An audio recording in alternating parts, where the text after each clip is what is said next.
Hi friends, అందరూ అన్నం తిన్నారా? మేమైతే ఇప్పుడే తింటున్నాం. మా కూర అయితే శనగపప్పు కూర. ఇప్పటిదాకైతే నిమ్మకాయలు తెంపినాం. ఒక బస్తా నిమ్మకాయలు తెంపిన దాకా అన్నం తినొద్దు అనుకున్నాం.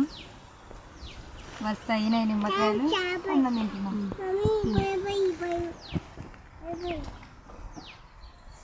ఒకటి చూపియాలా? చారు, శనగపప్పు కూర చారు చేసినాం. ఇట్లా టిఫిన్లో తీసుకొద్దామంటే బండి మీద పడిపోతుంది, అందుకే బాటిలో చారు పోసుకొచ్చుకున్నాం. మేము ఈడ చేసుకుందామంటే టైం లేదు అసలు, కాయలు తెంపడానికి వచ్చినాం కదా, అందుకే బాటిల్లో చారు మాది ఈరోజు. మీరు ఏమేమి కూరలు వండుకురో కామెంట్ పెట్టండి. మాదైతే శనగపప్పు చారు.